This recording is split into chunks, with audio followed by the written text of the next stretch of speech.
Cheese Matters, we've got the blues, some of the best Australian blues, a lovely selection here. And if you're not a blue lover yet, perhaps you're a blue beginner, let's talk a little bit about the blues. Blue cheeses have been naturally fermented with a lovely natural blue malt that's added to the milk during the making.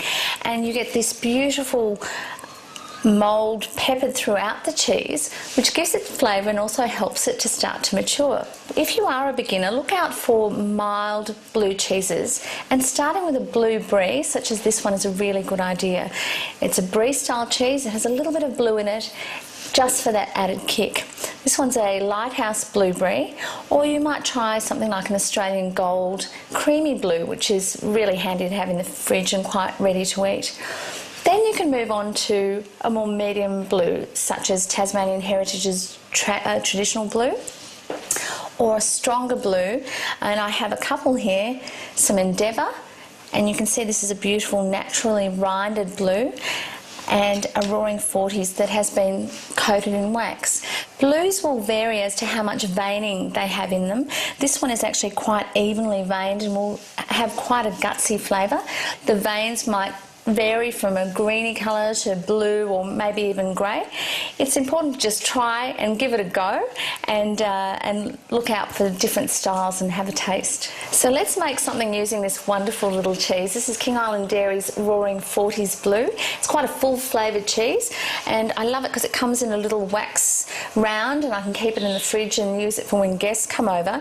But you can see it's got a lovely creamy coloured centre and some nice gutsy blue veins in there. Because it's actually been matured in wax, it actually has a slightly sweet flavour, so it's full flavoured but also quite sweet, and I quite like that. So we don't need the wax, we'll get rid of that, and I'll come back to that cheese in a second. This is a lovely little starter idea, because often we're racking our brains for starters, aren't we? And it's char grilled pears with blue cheese and prosciutto, and I'm starting off with a little bit of ciabatta, which we're going to slice diagonally into thin slices.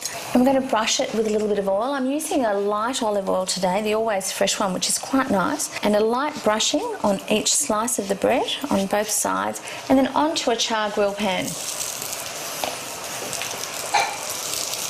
Press them down a little so that you're going to get those lovely char grill marks on the bread. It's a really good way to freshen up day-old bread as well, to turn them into lovely little bruschetta this way.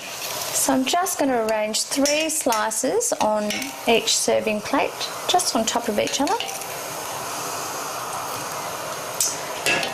Now let's sort out the pears. Beautiful brown Beurre Bosque pears that I'm using today, which are great for cooking, and they've got quite an elegant shape, I think. So we're just going to cut those into quarters. And look, you can, if you like, take out the pips, but they really don't worry me. They just give a nice sort of look to the pears, I think. Dust them liberally with icing sugar, yes, icing sugar, and then pop them on the char grill pan.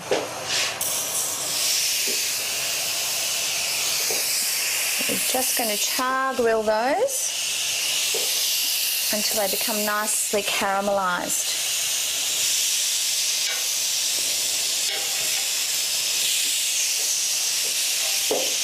I'm just going to honey some hazelnuts now.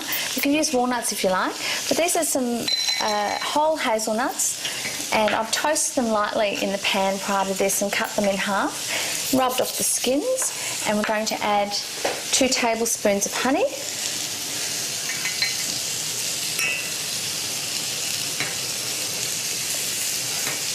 And just a tablespoon of water just to thin out the honey a little. Now, if you're lucky enough to have a beautiful flavoured honey like a truffle honey, it's delicious in this recipe, or just a lovely dark honey if you can find one. And now back to the blue. I'm just going to crumble this blue, and because it has quite a creamy body, it can be a little bit sticky. Certainly keep it in slices if you prefer.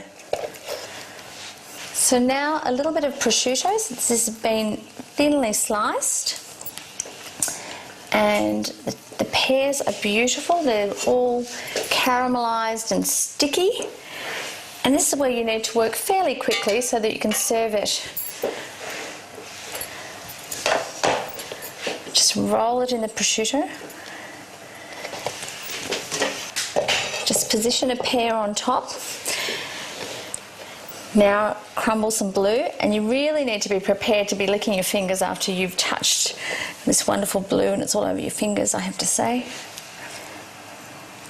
The thing about blue cheese, it really does love something sweet, and the marriage of pear and blue cheese is just amazing, as too is honey. So because the blue cheese can be quite piquant and almost peppery, it's just lovely to just finish it off with a drizzle of honey and those beautiful toasted nuts.